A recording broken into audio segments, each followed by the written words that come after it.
एक महिला जिसकी उम्र लगभग 37-38 साल के आसपास रही होगी, इंस्टाग्राम से उसकी दोस्ती एक लड़के से हो जाती है।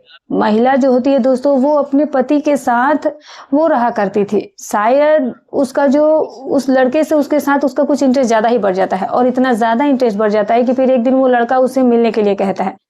अब दोस्तों, पहले तो वो कहती है कि अगर मेरे पति को पता चल गया तो क्या होगा। तो वो लड़का कहता है कि ठीक है, कोई बात नहीं, किसी तरीके से बस आप एक बार मिलिए। तो वो उसको किसी तरीके से मिलने के लिए एग्री कर ले जाता है, वो उसे राजी कर लेता है। अब महिला जो है वो उससे मिलने के लिए भी तैयार हो जाती है। पहली बार वो उससे मिलने आती है और जब मिलने आती है तो दोनों के बीच में दोस्तों सब कुछ होता है। कहीं ना कहीं दोस्तों, वो पहली बार जब इन सब चीजों इन लोगों के बीच में होता है तो उन सब चीजों से दोस्तों जो महिला होती है वो काफी ज्यादा खुश हो गई थी और उसे बहुत ज्यादा खुशी हुई थी।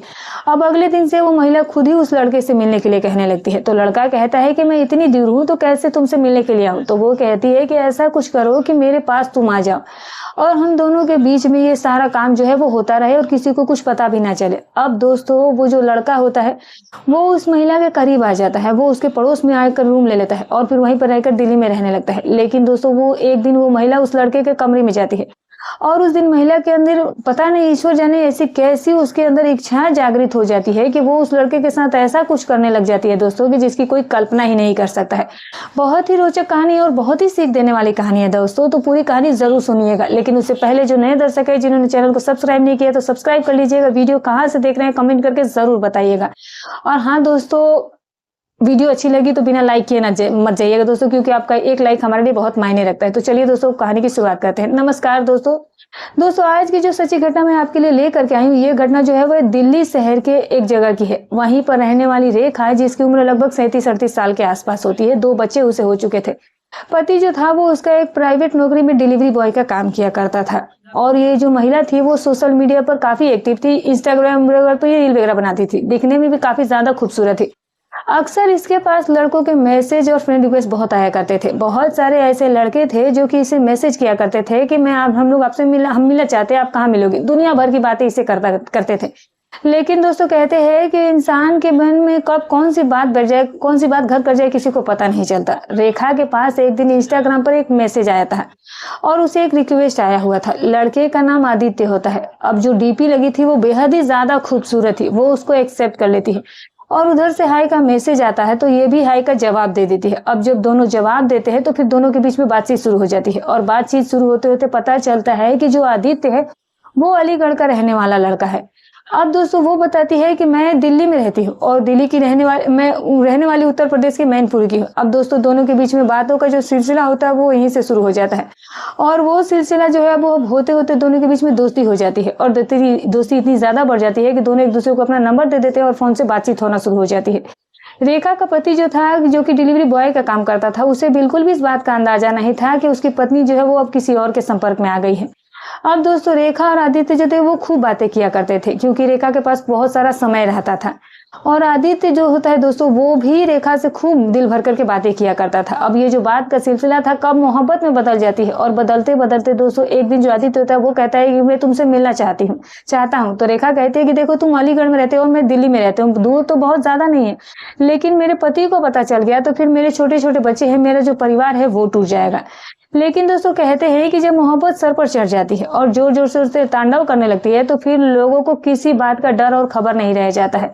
अब शायद रेखा भी उसके प्यार में पागल ही हो चुकी थी। एक दिन रेखा कहती है कि ठीक है, तुम आओ और मैं कुछ अरेंजमेंट कर लेती हूँ। अब दोस्तों, जो रेखा के 2 बच्चे होते हैं वो स्कूल जा चुके थे, पति जो था वो डिलीवरी करने के लिए गया हुआ था, घर बिल्कुल खाली था। आदित्य को पूरा पता बताती है वो फोन पर और आदित्य उससे मिलने के लिए उसके घर पर चला जाता है। उस दिन दोनों घर पर रहते हैं और फिर उन दोनों के बीच में बहुत सारा कुछ होता है।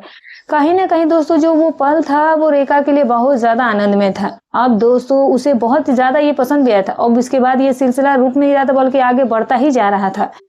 अब दोस्तों, जो आदित्य होता है वो रेखा से मिलकर के अलीगढ़ चला जाता है। आदित्य रेखा को शायद उसके साथ बिताया हुआ पल जो था वो उसे बहुत याद आ रहा था। दोनों के बीच में जो प्यार था वो और भी ज्यादा गहरा हो चुका था। रेखा जो थी वो अब बार बार आदित्य को फोन करने लगती है और कहती है कि अब मेरा तुमसे मिलने का बहुत दिल करता है, ऐसा कुछ करो कि तुम जो है वो हमसे रोज आया करो मिलने के लिए। तो आदित्य कहता है कि रोज तो मुश्किल है क्योंकि रोज 2-3 घंटे का सफर होगा। तो वो कहती है कि ऐसा कुछ करो कि तुम मेरे पड़ोस में आ जाओ, दिल्ली में आ जाओ और यहीं पर कोई काम कर लो, हम लोग यहीं पर साथ में रहेंगे। और तुम नौकरी करने चले जाना और साथ ही साथ हम दोनों अपना सारा काम भी कर लेंगे, अपना सिस्टम भी चलता रहेगा। अब आदित्य की जो उम्र होती है वो दोस्तों लगभग 24-25 साल के आसपास थी। गांव में रहता था और खेती किसानी का काम किया करता था। तो वो कहता है कि ठीक है। अब आदित्य अपने घर में कहता है कि मेरा खेती वेती करने का मन नहीं कर रहा है, तो मैं सोच रहा हूँ कि मैं जाकर के दिल्ली में कोई नौकरी कर लूँ। तो उसके घर वाले पूछते हैं कि खेती किसानी इतना है तो तुम नौकरी क्यों करना चाहते हो? तो वो कहता है कि नहीं, मेरा इस काम में मन नहीं लगता है। उसके माँ बाप भी मजबूर हो जाते हैं, कहते हैं कि ठीक है, फिर जो समझ में आए वो करो। आदित्य अपना झोला झंडी उठाता है और दोस्तों निकल लेता है दिल्ली के लिए। और दोस्तों जो रेखा थी वो पहले से उसके लिए कमरा वगैरह ढूंढ के रखी थी अपने ही बगल में, जिस बिल्डिंग में वो रहती थी उसी में वो ऊपर एक कमरा खाली होता है, तो उसे वो कमरा दिला देती है। आदित्य पहुंच जाता है रेखा के पास। अब जो कमरा रेखा ने लिया तो उसी में वो जाकर रहने लगता है। रेखा अपने मकान मालिक से बताई थी कि ये मेरे दूर का एक रिश्तेदार है और वही आ रहे रहने के लिए, और यही बताकर उसने कमरा किराए पर लिया हुआ था। अब आदित्य जो है वो कमरे में शिफ्ट हो जाता है और अब आदित्य जो रेखा का प्यार का सिलसिला था दोस्तों वो यूं ही चलने लगा था। किसी को कानो कान खबर तक नहीं थी, ना ही रेखा के पति को। और अब दोस्तों आदित्य जो है वो नौकरी तलाश करना शुरू कर देता है। उसे एक नौकरी मिल भी जाती है, एक सिक्योरिटी गार्ड की नौकरी मिल जाती है। जब वो गार्ड की नौकरी पाता है तो फिर नाइट शिफ्ट करा देता है कि रात में वो ड्यूटी करेगा और दिन में रेखा के साथ वो समय बिताएगा। उसका दोस्तों प्लान इतना सक्सेसफुल हो जाता है कि दिन में जो रेखा का पति होता है वो डिलीवरी करने निकल जाया करता था और फिर दिन में आदित्य जो था उसे भरपूर टाइम मिल जाता था रेखा के साथ वक्त गुजारने का। दोनों का सिलसिला यूं ही चलने लगा था। लगभग 6 महीने तक ये खेल ऐसे ही चला था दोस्तों। अब कानों कान किसी को खबर तक नहीं लगी थी। दोनों जो है बच बचा करके अपने प्लान में बिल्कुल ही कामयाब हो रहे थे और अपनी जो भी जरूरत थी उसे वो लोग आराम से पूरा भी कर रहे थे। कहीं ना कहीं रेखा बहुत खुश रहने लगी थी, लेकिन दोस्तों जो रेखा का लगाव था वो अब अपने पति से ज्यादा आदित्य की तरफ चला गया था। उसे यही लग रहा था कि आदित्य है उसकी सारी दुनिया है और जो कुछ है बस आदित्य है। उसे अब अपने पति की बिल्कुल भी परवाह नहीं रह गई थी। जब भी उसका पति रेखा के साथ होता तो थोड़ी बहुत बात कर देता तो रेखा गुस्सा हो जाया करती थी। कहीं ना कहीं उसका ये चिड़चिड़ापन स्वभाव देकर के उसके पति को शंका होने लगी थी कि पहले तो ये ऐसा नहीं करती थी, लेकिन ये 2-4 महीने से इसका जो स्वभाव है वो इतना कैसे अचानक से बदल गया है। लेकिन कभी उसने इसके चरित्र पर शक नहीं किया था। उसे लगा था कि हो सकता है कि कोई दिक्कत परेशानी हो। वो पूछता भी था कि तुम्हें क्या तकलीफ है, तुम्हारे स्वभाव में आखिर इतने परिवर्तन क्यों आ गए हैं। लेकिन रेखा जो है वो कभी कुछ नहीं बताया करती थी। क्यों जब वो प्रेम से भी पूछता तो भी वो बिगड़ जाती उसके ऊपर। तो वो उससे कहती कि तुम्हें क्या लगता है कि मैं बिगड़ गई हूँ, मतलब कि वो कुछ अलग तरह का रिएक्शन गुस्से में दिया करती थी। एक दिन दोस्तों दिन का समय होता है और जो रेखा के बगल वाले कमरे में एक महिला और दोस्तों एक पति पत्नी रहा करते थे, उनका परिवार रहा करता था। रेखा और आदित्य जो थे वो दोनों ही कमरे में अपना गलत काम कर रहे होते हैं और फिर उसके बाद जब ये लोग सारा ये काम खत्म करके बाहर निकलते हैं तो फिर वो महिला उसको आते हुए देख लेती है। एक दिन देखती है तो कुछ नहीं कहती, सोचती है कि किसी काम से गई होगी। अब वो रोज का ही सिलसिला था तो कहीं ना कहीं किसी न किसी की नजर पड़ ही जाती थी। विशेष करके दोस्तों जो औरतें होती है वो ज्यादा ही औरतों पर ध्यान देती है, तो फिर वो महिला रेखा पर ज्यादा ही ध्यान देने लगती है। वो महिला उस लड़के को 3-4 दिन लगातार रेखा के घर पर आते देख लेती है। एक दिन वो रेखा के पति से कहती है कि तुम ड्यूटी चले जाते हो, तुम अपने थोड़ा घर पर भी ध्यान दिया करो। वो कहता है कि क्या हुआ भाभी? तो वो कहती है कि तुम बहुत नादान हो और पूछते हो कि क्या हुआ। तुम्हारे जाने के बाद जो ऊपर वाला रहने लड़का आया है वो अक्सर ही तुम्हारे कमरे में आता है, शायद तुम्हारा कोई रिश्तेदार है। तो वो कहता है कि नहीं, मैं नहीं जानता हूँ कि मेरा कोई रिश्तेदार यहाँ पर भी रहता है, मेरा कोई यहाँ जानने वाला है ही नहीं। तो वो कहती है कि नहीं, वो तुम्हारे कमरे में तुम्हारे जाने के बाद डेली आता है और बहुत देर तक रहता है, तुम्हारी पत्नी के साथ वो सारी बातें भी करता होगा। ये सुनकर के दोस्तों जो रेखा का पति होता है उसका दिमाग ठनक जाता है। वो सोचता है कि यार ये क्या हो रहा है। तो फिर वो जाता है और अपनी पत्नी रेखा से पूछता है कि ये ऊपर वाला लड़का कमरे में क्यों आता है। इतना सुनते ही रेखा का दोस्तों जो रिएक्शन था वो बहुत ज्यादा क्रोध साथ में आसमान पर आ जाता है। वो कहती है कि तुम किसी के बारे में कुछ भी अनाप शनाप कह देते हो, तुमने कभी देखा उसे कमरे में आते हुए? तो वो कहता है कि नहीं, देखा तो नहीं है, लेकिन मुझे लोग कोई बता रहे हैं। तो फिर रेखा कहती है कि अगर लोग तुम्हें कुछ भी बोलेंगे तो तुम लोगों की बातों का विश्वास कर लोगे, मतलब कि तुम्हें मेरे ऊपर भरोसा नहीं है।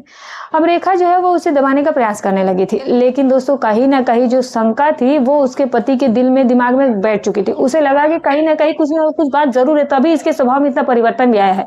और फिर जब से ऊपर वाला लड़का है शायद ये कुछ ज्यादा ही परिवर्तन आ गया, लेकिन मुझे इस बात के बारे में पता नहीं था। अब दोस्तों वो एक प्लान तैयार कर लेता है।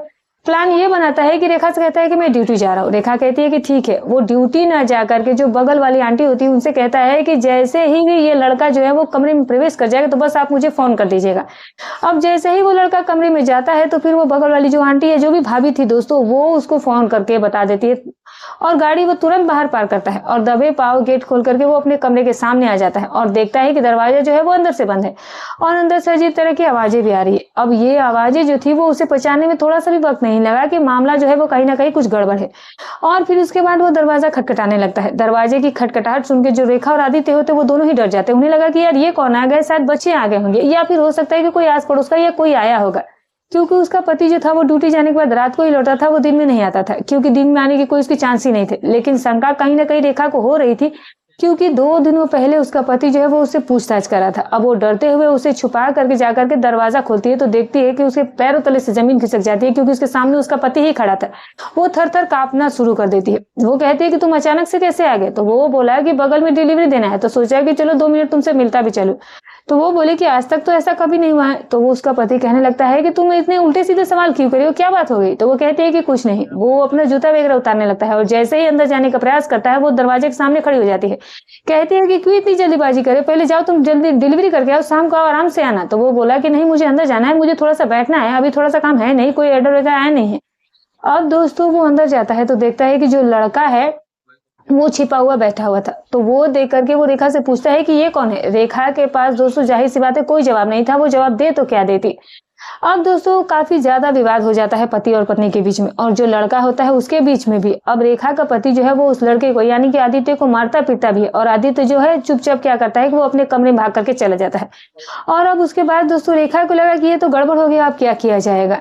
तो फिर वो तुरंत अब कोई दूसरा रास्ता ढूंढने का प्रयास करने लगती है। सोचती है कि कुछ ऐसा किया जाए कि काम भी बन जाए और किसी को कुछ पता भी ना चले। तो फिर वो एक प्लान तैयार कर लेती है। ये जो महिला था, ये जो विवाद था वो काफी लंबा चला था पति पत्नी के बीच का, जो 2-4 हफ्ते तक विवाद चला था। अब दोनों के बीच में जो अच्छे रिश्ते थे वो बिल्कुल ही बिखर चुके होते हैं। अब रेखा दोस्तों क्या करती है कि जो आदित्य होता है उसको वो सारा प्रोग्राम बताती है कि मेरा तुम्हारा मिलना अब आसान नहीं रह गया है। अब बस एक ही रास्ता बताइए कि तुम यहाँ से कमरा छोड़ दो, उसके बाद मैं प्लान बताती हूँ कि कैसे क्या करना है, और फिर उसके बाद हम उसी हिसाब से काम करेंगे। आदित्य वहां से कमरा छोड़ करके दूसरी जगह चला जाता है। अब थोड़ा सा माहौल थोड़ा सा इस वजह से ठंडा हो जाता है। रेखा पति पत्नी के बीच में जो बातें बिगड़ चुकी थी अब धीरे धीरे करके सुधरने लगती है, और रेखा जो है वो खुद सुधारने का प्रयास करती है कि आज सारी चीजों को भूल चुके थे, क्योंकि इसमें भी रेखा का प्लान था, इस प्लान की खबर किसी को थी नहीं। रेखा ये सब चीजें अपने पति से रिश्ता सुधारी थी। ऐसा नहीं था कि उसे अपनी गलती का एहसास हुआ था, बल्कि उसने दूसरा कोई ऑप्शन अपना लिया था जिससे कि वो अपने प्रेमी से आसानी से मिल सकेगी और सारा काम कर सकेगी। तो दोस्तों इस तरह से उसका पति भी इन चीजों को थोड़ा थोड़ा भूलने लगा था और वो अब आगे बढ़ना चाहता था। अब आदित्य जब रेखा के यहाँ से चला जाता है दोस्तों, तो फिर जो रेखा होती है वो आदित्य के लिए एकदम से तड़पना शुरू हो गई थी। वो अपने पति को बेशक समझा रही होती है, लेकिन अंदर ही अंदर उसे यही लग रहा होता है कि इसकी जो दुनिया है वो आदित्य ही बन गया है। अब इसका पति उसके लिए कुछ नहीं रह गया था। अब स्थिति यहाँ ये बन जाती है दोस्तों कि जब से आदित्य उसको छोड़ करके वहां पर से गया था, उससे दूर चला गया था, तो फिर जो रेखा थी उसके लिए काफी परेशान रहने लगी थी। अक्सर ही उससे फोन पर बात करती थी। इधर रेखा का पति रेखा का नंबर बदल देता है। वो तो समझ रहा था कि इनके बीच बातचीत जो है वो शायद फोन से हो जाए, तो वो फोन नंबर बदल देता है, लेकिन उसको नहीं पता था कि इंस्टाग्राम से बात हो रही थी और रेखा ने उसे अपना दूसरा नंबर भी दे दिया था, और दोनों के बीच फिर से बातचीत होने शुरू हो जाती है। अब रेखा के दिमाग में तो एक प्लान चल रहा था। तो रेखा जो है वो एक दिन आदित्य के लिए कुछ इतना ज्यादा परेशान हो जाती है दोस्तों कि उसे यही लगता है कि या तो आज भाग जाऊं या फिर कुछ ऐसा कदम उठा लूं कि ये जो रोज रोज का झंझट है वही एक बार में खत्म हो जाए। अब आदित्य से उसकी बातचीत चल रही होती है। वो आदित्य को बताती है कि अब मैं तुम्हारे बिना एक पल भी नहीं रह पाऊंगी, कुछ ना कुछ रास्ता निकालो। आदित्य कहता है कि मैं क्या रास्ता निकालूं, तुम ही कुछ सोच करके बताओ। अब दोस्तों जो एक दिन रेखा और जो इसके पति होते हैं वो शाम को खाना खा रहे होते हैं, और खाना खाने के बाद दोनों जाकर के बिस्तर पर लेटे हुए थे, और तभी रेखा और उसके पति के बीच में कुछ पुरानी बातों को लेकर के कहासुनी हो जाती है। और जब कहासुनी होती है तो बात इतनी ज्यादा बढ़ जाती है कि रेखा जो है वो अपने पति के ऊपर पूरी तरीके से हावी हो जाती है, और बगल में रखा हुआ तकिया उसके मुंह पर वो दबा देती है, और तब तक दबा करके रखती है जब तक कि उसके शरीर से जान नहीं निकल जाती है। अब दोस्तों थोड़ी ही देर बाद उसके हाथ पैर जो है वो बिल्कुल ठंडे पड़ जाते हैं, उसके शरीर से जान निकल चुकी होती है। अब रेखा जो है वो घबरा जाती है और तुरंत जो है वो आदित्य को फोन कर देती है और वो सारी बातें उसे बताती है। आदित्य भी डर जाता है कि यार अब क्या करेंगे, मामला तो ये बहुत ज्यादा खराब हो गया, और उसने मुझे कॉल भी कर दिया, अब कोई मैटर होगा तो मैं भी फंस जाऊंगा उसके चक्कर में। अब दोस्तों रेखा करे तो क्या करे। वो कहता है कि ऐसा करो कि चुपचाप तुम जो है वो जाकर के सो जाओ, और सुबह उठना तो रोने का नाटक करने लग जाना। उसके बाद जब कोई कुछ बोले तो बोल देना कि हार्ट अटैक आ गया था, खा पी करके आराम से लेटा हुआ था। तो अब दोस्तों सुबह वैसा ही रेखा करती भी है। रेखा जो है वो सुबह भोर में लगभग 3-4 बजे के आसपास उठती है और जोर जोर से रोना शुरू कर देती है।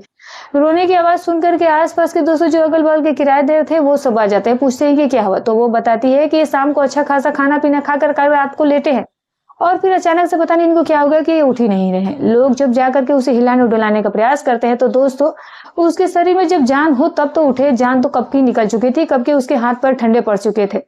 अब दोस्तों लोगों को जो है ये लगा कि यार ये क्या हो गया, लेकिन जो वो पड़ोस वाली महिला थी वो तो सारा किस्सा इनका पहले से जानती आ रही थी। वो समझ गई थी कि कहीं ना कहीं ये सारा खेल जो है वो रेखा का ही है। तो फिर वो चुपके से 100 नंबर पर फोन कर देती है। अब वहां पर पुलिस आ जाती है। पुलिस देख करके रेखा घबरा जाती है। उसे लगा कि पुलिस को किसने फोन करके बुला दिया। अब पुलिस आकर के पूछताछ करने लगती है। तो फिर जो पड़ोस में महिला होती है दोस्तों और जो रेखा का पति होता है, वो दोनों जो थे वो बहुत ही अच्छे उनके बीच में रिश्ते थे। दोनों के बीच में व्यवहार बहुत अच्छा था, क्योंकि जब रेखा वहां पर नहीं रहती थी तो फिर अक्सर ही वो खाना पीना उसके लिए ला करके दिया करती थी। स्वभाव का वो बहुत अच्छा था रेखा का पति जो था।